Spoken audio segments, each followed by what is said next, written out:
আমাকে যেদিন সরকারের বিশেষ বিভাগ গ্রেফতার করেছিল, আমি 10টা থেকে বুঝতে পারছিলাম যে আমি আজকে ইনশাল্লাহ গ্রেফতার হব, কিন্তু আমাকে তো গ্রেফতার করেছে রাত্রে 1:45টার সময়। এখন আপনারা সঙ্গত কারণেই প্রশ্ন করতে পারেন যে 3 ঘন্টা সময় পেয়েও আপনি কি কিছু করলেন না? না, আমি করিনি। আপনাদের স্মরণ থাকার কথা, 10 তারিখ ডিসেম্বর মাসের আমরা যুগপৎ কর্মসূচি ঘোষণা করেছিলাম একটা ভার্চুয়াল কনফারেন্সের মাধ্যমে। এরপর থেকেই তারা আমার প্রতি আন্তরিক হয় এবং আমাকে তাদের জালের ভিতরে ঢুকায়।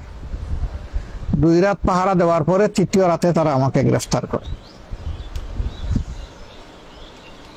তারা যখন বাসায় গেল, গিয়ে বেল চাপলো, তখন আমি দরজা খুলে দিলাম। সালাম করে দেখার পরে বললাম যে বিনা দাওয়াতে বিপুল সংখ্যক মেহমান চলে আসছে। আমি বললাম যে এত মেহমান তো ধারণ করার ক্ষমতা এই বাসার নেই, আপনারা কয়েকজন ভিতরে বসেন আর বাকিরা মেহরবানি করে রাস্তায় চলে যান, বিল্ডিং এর ভিতরে থাকবেন না। আলহামদুলিল্লাহ তারা আমার অনুরোধ রক্ষা করেছিল এবং বাসার ভিতরে কয়েকজন এসে সিনিয়র যারা, বাকিরা রাস্তায় চলে গেছিল। আমি তাদেরকে জিজ্ঞেস করলাম যে আমি তো প্রস্তুত, আমার ব্যাগও প্রস্তুত আছে। এখন দুটো হতে পারে, একটা হলো যে এখনই আমি রওনা, আরেকটা হলো 10 মিনিট সময় আমাকে দিবেন।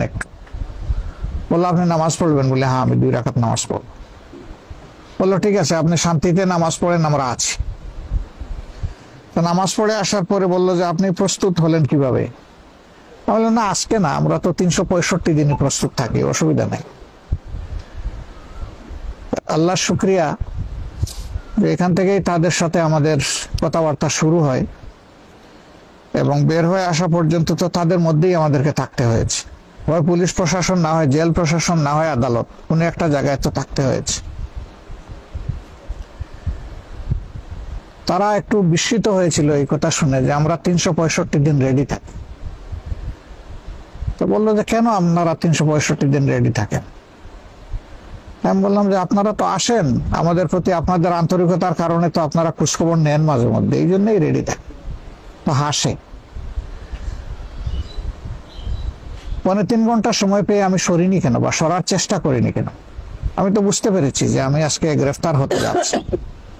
আমি সরিনি এই কারণে যে কনফারেন্সের পরেই দায়িত্বশীলরা অনেকে আমাকে পরামর্শ দিয়েছিলেন যে আপনি একটু স্থান বদল করে থাকবেন কিনা। আমি বলছি না, আমি না, তবে আমার পাশে ডাইনেবাবু যারা ছিলেন তাদের সতর্ক হওয়া উচিত এবং তাদের স্থান বদল করে থাকাটাই উচিত।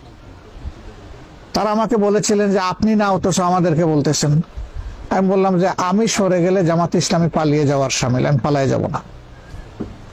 কিসমতে যেটা আছে সেটি হবে, যেটা নাই সেটা কেউ গোটাতে পারবে না ইনশাল্লাহ। কিন্তু আপনারা সরে গেলে সেটা হবে না, সেটা কৌশলগত কারণে এরকম সরতেই পারি আমরা।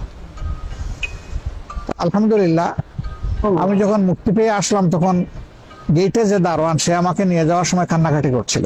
তা আমি ওর মাথায় হাত তুলে সান্ত্বনা দিয়ে বললাম যে তুমি তো কান্নাকাটি করো না, আমি আমার ফার্স্ট হাউস থেকে সেকেন্ড হাউসে যাচ্ছি, এটা তোমার চিন্তার কোনো কারণ নাই। ফিরে আসার পরে বলে স্যার আমি কত বড় অপরাধ করলাম, আমি তো টের পাইছি, ওরা তো 9:30 থেকে এইভাবে এখানে যাওয়া আসা করছে, আমরা সন্দেহ করছিলাম এবং আমরা আপনার ব্যাপারেই সন্দেহ করছিলাম যে হয়তো আপনাকেই নিয়ে যাবে আজকে। কেন আমি যে আপনাকে একটু সতর্ক করলাম না? আমি বললাম যে তুমি সতর্ক করলেও তো বাবা আমি সরতাম না। পরে আর কোনো ব্যাখ্যা দেই নাই যে কেন সরতাম না। তো আলহামদুলিল্লাহ আল্লাহ রাব্বুল আলামিন আমাদেরকে আজীবন যেন এই প্রশান্তি বা তসল্লির নিয়ামত দিয়ে রাখেন।